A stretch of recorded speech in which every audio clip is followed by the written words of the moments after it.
let's discuss today the dangers of raw veganism or any pretty much a nonconformist dietary system. I wouldn't want to go to the subject of certain deficiencies, of certain like aspects like that, because there are particular cases. I would like to analyze the issue globally. You'll get my point.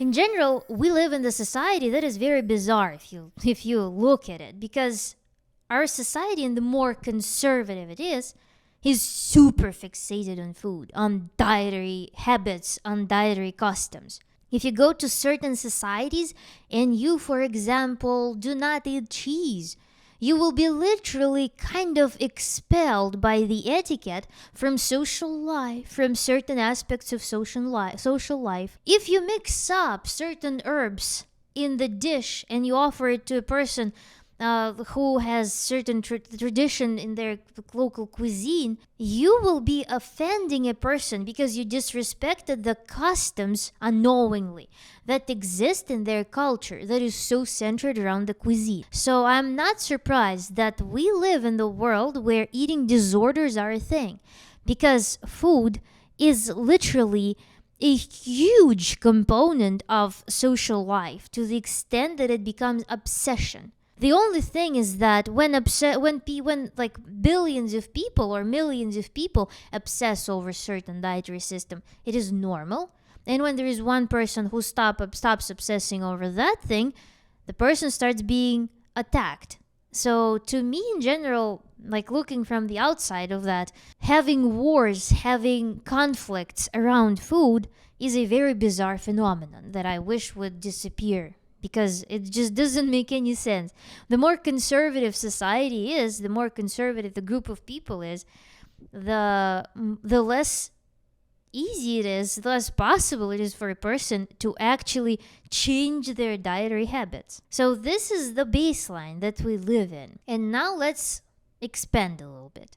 To be fulfilled in life, we need to seek progression and balance between very important compartments of life.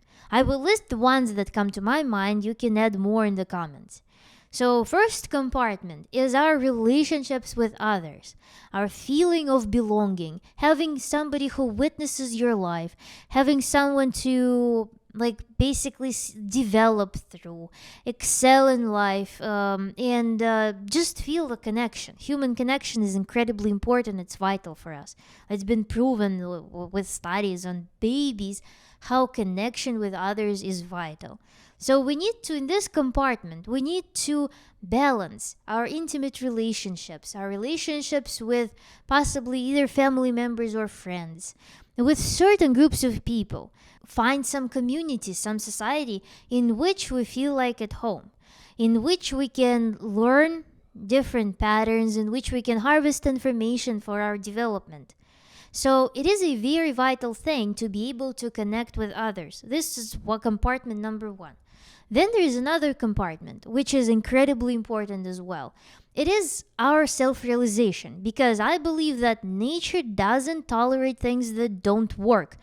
And we are genetically predisposed to certain talents, to certain abilities, to certain thoughts, to certain ability to think something or do something. And if we do not execute on those talents, if we betray our origins, our talents, then nature, like after practicing this self-betrayal for years, our brain will start shutting us off. So we will launch a program of self-annihilation. This is what's called depression. That's in my understanding, is when people just miss out on this, on realizing on this compartment, on harmonizing it, on executing on it. It requires a lot of energy, and this is of course where diet can help propel development in this thing, but it must be realized. Otherwise, life will feel meaningless. Life will feel without any like objective or goal. Then there is a compartment of service.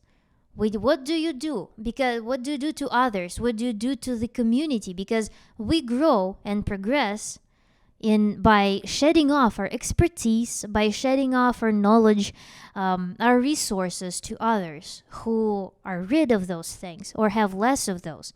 So you shed something and you step up. You step up on those who you give to. So it is a very important thing that you progress in this compartment as well, on this service initiative. And of course, there is the compartment of caring of yourself. It is vital because you need to care for yourself, because level of responsibility in life is only increasing.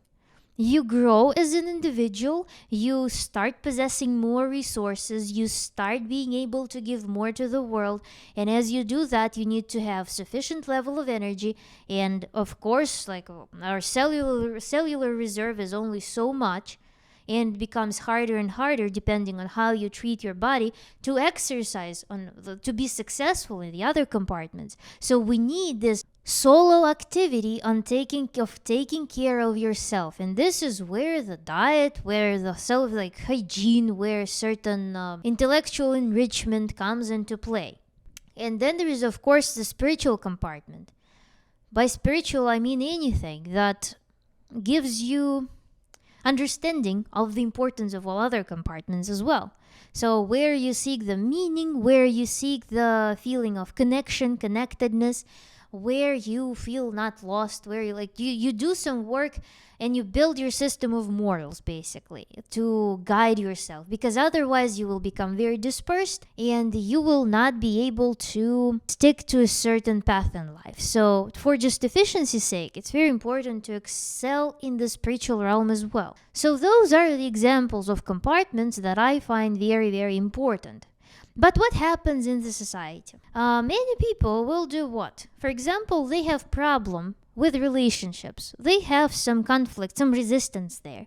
Instead of diving into that compartment and finding the root cause for their problems, overcoming their fears, discomfort in order to find fulfillment, the true aspirations for what they want in that compartment, they go and take the resource that they were supposed to allocate to work with that compartment to bring harmony there, they start messing around in the other compartments. They start obsessively working. They start, again, focusing on food, or start doing like million squats a day or doing like plastic surgeries for their body image without trying to fulfill some void elsewhere. And this leads to destruction almost in any way, because when you're trying to solve the problem that exists within a compartment, outside of that compartment, this is when you propel the problem that exists in that compartment, and you're doing something destructive to the area in which you're trying to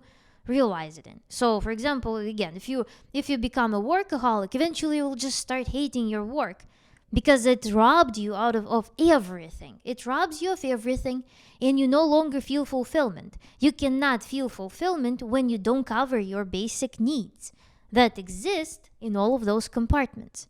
Without them being balanced, you cannot be happy. Even if you make billions of dollars through your work, you don't serve the community, nobody says thank you to you. Your health can go to ashes. Your relationships will be nowhere. So this is when we see those people and tales about super mega rich people who are desperately unhappy because they missed out on some compartments that are vital to their nature. And again, I listed the ones that matter to me. Maybe there are more things. With this in mind, when we talk about people who tend to fixate on food, and there is a premise to fixate on food because we grow up in the society super centered around food, especially it may be people from super poor families in which food was on such a religious pedestal that there was nothing more important than food. It was always praised. It was always placed above everything in life. We can have different types of fixation coming from families, certain distortions. And then, in general, yes, in the society it exists. All customs are related to food. And people go and try to compensate for some areas in their life where they don't find fulfillment in the food realm. It can be raw veganism. It can be just simple anorexia. I saw models. They give courses on how to slim down on chocolate diet. I apologize. There is so much stuff out there besides carnivore, besides keto, besides whatever. So when humans' brain starts being allocated, it can be anything related to self-improvement too. It's not just the diet itself. It can be anything. It can be like devoting your life to the gym for the sake of being in the gym. Forgetting about the outreach, forgetting about the creativity, forgetting about relationships, anything. Just allocating all your brain power to the gym. Anything it can be. So then, when food becomes an overwhelming thing in life, this is when we set up the premise for real trouble. Because what happens? Naturally in life, we want to seek progression, development in all of our compartments. Now, the only compartment that we focus on is food. So we want to develop, excel, challenge yourself, seek growth through food. But food is a resource. Food is a resource that should fuel up our ability to exercise our abilities and develop in all other compartments of life. So we start approaching something that in general has a very limited role in our life, putting an unlimited level of expectations and efforts into that. When you put efforts in life without like turning it, for example, into art and outreach, because you can be a super gourmet chef who creates some exquisite pieces of art out of food. And that's where you bring it to the self-realization. That's where you bring it to the service. That's when you start shedding emotions to people. That's when you start exercising other parts of your personality. I'm talking just literally eating or not eating. This is when we see people who start trying to bypass their nature. People literally will forget that they exist in the material world. They have material needs. They have their body just as part of nature as any other animal's body. They will start obsessively cleansing themselves because they want to better themselves. They will start detoxing themselves all the time, trying to better themselves. They will start dieting like as a challenge. Look what I can do. And they put it all on display. And basically it becomes that food is literally from the vehicle, from the resource, becomes like the act of eating or not eating becomes the mere definition of that person. So the whole persona is condensed in that thing, which is by definition very limited. And that's when people miss out on validating themselves in all other compartments of life. They reach the state in which they realize that food cannot fulfill their goals, their needs. Food does not bring them to some level of super spiritual awakening. Because spiritual life, what is spiritual life without the service to others? Does it have meaning? What is spiritual life, for example, without taking care of someone? Without executing some action? Without honoring the world around us? Without helping the world around us? If you're just in your room, super spiritual, exhausted person, physically exhausted person, does it count? Does it have any value? Does it bring any fulfillment? I don't think so. And at least to me, it wouldn't. That's when people will lose sense of life. And that's when I talked about the brain starts launching the program of self-annihilation. Because they reach the point, they reach the limit beyond which there is like no point. That's all. And they missed out on all other compartments in life. And they exhausted themselves physically, so their physical body loses resource through whatever diet, through whatever like detox, through whatever like major starvation. Their body loses resource to actually like find powers to resolve all those issues. They just miss out on the moment when it was possible, before their psyche tells them that we're done. This is the danger that I see related to particularly sticking to some dietary system, including raw foodism, because raw foodism, recently there was this resonant event.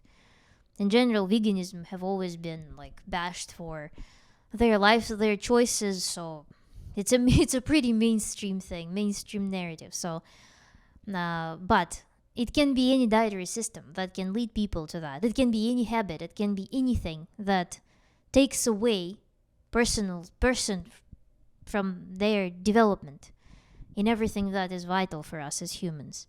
Now, this is what I would list put as the major danger of raw vegan diet, because it's something exotic and it is easy to turn it into a challenge. Because like, also actually another thought, for many people it starts as a challenge, so they start having this mentality of bettering themselves through raw veganism.